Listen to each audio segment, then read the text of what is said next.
Hello guys, welcome है आप लोगों का मेरे न्यू ब्लॉग में। श्री शिवाय नमस्तुभ्यम। मेरे बेटे का बर्थडे था तो मैंने सोचा मैं भोलेनाथ की पूजा करा दूं। आप सब लोग मेरे बच्चे को हैप्पी बर्थडे बोलिए। और मैंने इसकी पूजा रखी थी जिसको बोलते हैं रुद्राभिषेक। तो हमने इसको भगवान की पूजन के लिए वहाँ पे शंकर जी का न्यू मंदिर बना हुआ, देखिए कितना ही सुंदर मंदिर है। उसको मैं आपको पूरी झलक दिखा रही हूँ। बाहर और ही बहुत अच्छा है, ताकि हम बाहर तक पहुँच नहीं पाए थे क्योंकि पूजा में बहुत ज़्यादा देर हो रही थी। एक तो हमको घर से भी निकलने में बहुत देर हो गई थी क्योंकि हम लोगों का प्लान और कुछ था कि हम लोगों ने सोचा था यहाँ हम लोग पूजा कराएंगे। पूजा कराने के बाद यहीं खाना आना भी खाने का पूरा फुल प्लान था और यहाँ पे ही केक काटने का प्लान था। देखिए कितना अच्छा बाहर का नज़ारा है। बाहर बहुत ही सुंदर लगता है, खाई भी है, नदी भी है, पानी भी बहुत बरस रहा था, पेड़ पौधे भी बहुत ही ज़्यादा थे। लेकिन कहते नहीं है कि अपना सोचा हुआ कुछ नहीं होता। जैसा कि जो मैंने सोचा था वो मेरे साथ कुछ नहीं हुआ भाई। मैं तो बहुत ज़्यादा परेशान हो गई थी, अपसेट भी हो गई थी। पूजा तो चली रही थी जैसे तैसे। हमने कहा चलो पूजा करते हैं और जो काम ना हो पाएगा ना हो पाएगा। मेरे हस्बैंड बार बार कहते पानी बहुत ज़्यादा बरस रहा है, तुम सब लोग कैसे जाओगे, चलो जल्दी मैं तुम लोगों को छोड़ देता हूँ। क्योंकि बहुत सारे लोग थे तो हम सब लोग एक गाड़ी में नहीं आ पाते। तो हम लोग जल्दी जल्दी भगवान जी की पूजा करने में लग गए कि जल्दी जल्दी पहले भोलेनाथ की पूजा कर लेते हैं। पहले भोलेनाथ की पूजा, बाद में सारा काम।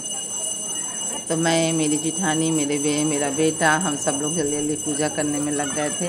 पंडित जी भी अपने मंत्रों का उच्चारण करे पड़े थे और जो लोग होते हैं पूजा वूजा करने आ रहे थे वो लोग भी देख रहे थे कि हम लोग कितनी फास्ट पूजा कर रहे हैं। तो यहाँ पे हम लोग जल्दी जल्दी, मेरी बहन सामान भर रही थी क्योंकि मेरे हस्बैंड ने बोल दिया था कि चलो जल्दी से मैं बारी बारी से तुम लोग को छोड़ के आता हूँ, क्योंकि बारिश बहुत तेज़ हो रही थी, आंधी तूफान सब कुछ आ रहा था। हमने कहा हे भगवान, हमारा सारा प्लान रखा रह गया। जो हुआ, जो होना है, जो हो रहा है वो कुछ भी नहीं हो पा रहा था। हम लोग जल्दी जल्दी भोलेनाथ को नहलाया, दूध सब उनको नहलाने के लिए हमने कहा विधि विधान से सब कोई पूजा करेगा, लेकिन हमारा सोचा हुआ कुछ ना हुआ। यहाँ पे रुद्राभिषेक हो रहा है। रुद्राभिषेक तो कम से कम 1 घंटे होता है। 1 घंटे से 1.5 घंटे के बीच में ही ये अभिषेक ख़त्म होता है। क्योंकि इसमें 12 या 13 अध्याय होते हैं। 12-13 अध्याय का पूरा श्लोक होता है। पंडित जी कहते नहीं मैं पढ़ूँगा तो पूरा ही पढ़ूँगा, चाहे जितना देर हो जाए। तो हमने कहा चलो ठीक है आप पढ़िए। शॉर्टकट रास्ता वाली कह रहे थे पूजा नहीं कराऊँगा। तो हम लोग यहाँ पे रुद्राभिषेक हो रहा था, उसको धीरे धीरे भोलेनाथ को दूध और 5 जल से नहलाना पड़ता है। पंडित जी अपनी पूजा अर्चना में लगे थे। यहाँ सब कोई धीरे धीरे सारा सामान रख रहा था, क्योंकि मेरे हस्बैंड ने जैसा कि यही बताया, बोला था कि आप लोग जल्दी जल्दी तैयारी करी, चलिए मैं आपको बारी बारी से छोड़ के आती हूँ। लेकिन सबका मन उदास हो गया था कि अरे हमने जो सोचा वो ऐसा कुछ नहीं हो पा रहा, क्या करें अब। तो हमने कहा ऐसा करो तुम लोग जाओ, मैं अपना आती रहूँगी। और यहाँ मेरा भाई भी था तो कुछ लोगों को छोड़ने चला गया था और वो बाद में आया था। भोलेनाथ की हम लोग यहाँ पूजा वूजा कर रहे थे। उसका पूरा प्लान था कि बर्थडे हमको यहीं मंदिर में ही बनाना था, कि भोलेनाथ के सामने ही मनाएंगे। अब यहाँ पे रुद्राभिषेक तो जैसे कि 1.5 घंटे तो होता ही है। सब लोग बैठे थे कि जीजा बोल रहे हैं, मेरी बहन बोल रही थी जीजा बोल रहे हैं चलो चलो। मैंने कहा तुम यहीं पे बैठो थोड़ी देर, फिर थोड़ी देर में बाहर जाना, फिर बोलेंगे। तो कह रही थी नहीं गुस्सा कर रहे हैं। मैंने कहा भी उन्हें करने दो, क्या करें यार, जो सोचो वो ना हो पाए तो कितनी गुस्सा लगती है।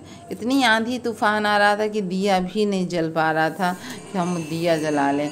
फिर वो आए लिवाने तो देखिए, हमने कहा चलिए पहले आप रुद्राभिषेक करिए। हम लोगों के साथ बैठ के पूरा परिवार रुद्राभिषेक किया जाता है। तो वो भी आके भगवान जी को नहलाने लगे। तो थोड़ा सा दिन हम लोग का टाइम वो वेस्ट वो हुआ कि चलो ठीक है, पूछ रहे थे चलना, तो हमने कहा चलेंगे, रुक जाओ थोड़ा सा, पहले पूजा तो हो जाए तब चलेंगे। ठीक है, खाना ना हम लोग यहाँ नहीं खाएंगे, घर ही चलते हैं।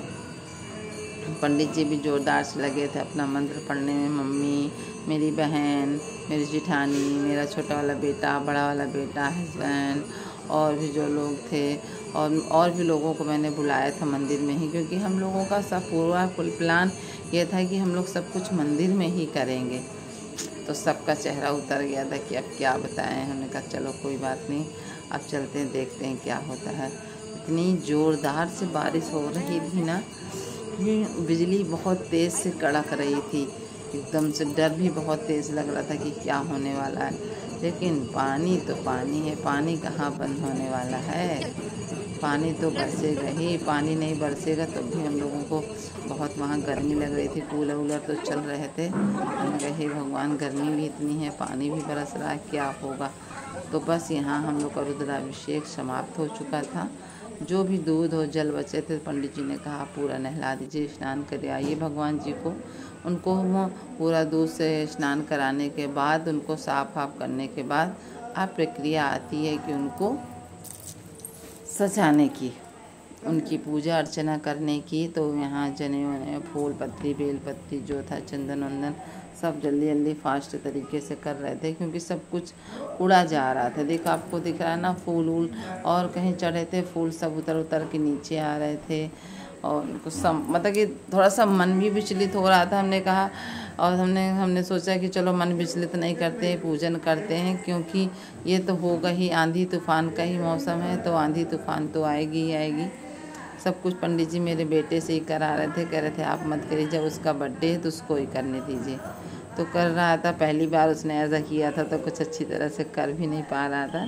उसे मैं बार बार बता रही थी कि ऐसे नहीं ऐसे करो, ऐसे नहीं ऐसे करो, तो वो कर रहा था।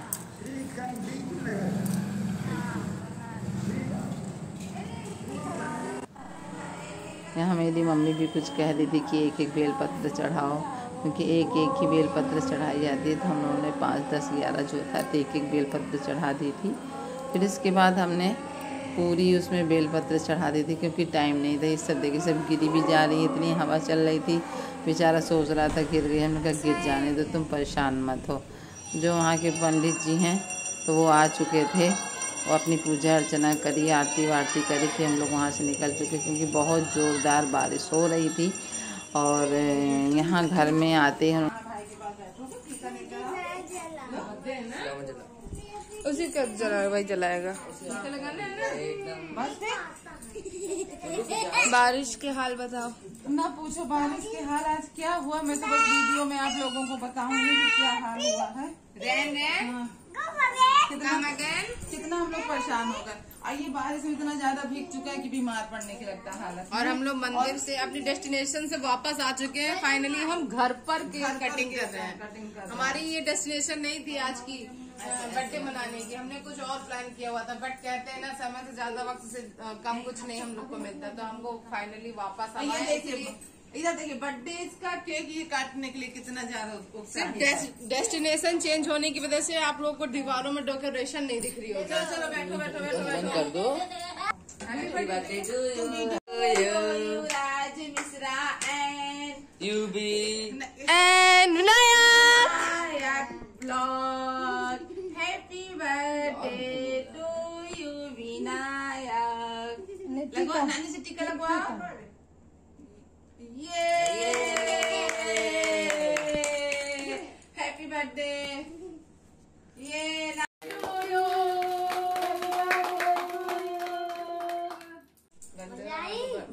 बर्थडे है क्या?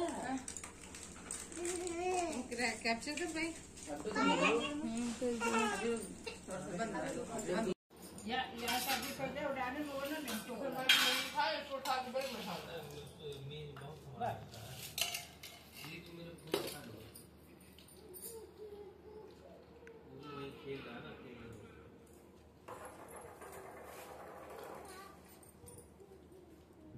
छोला भी तुमने एक नंबर बनाया।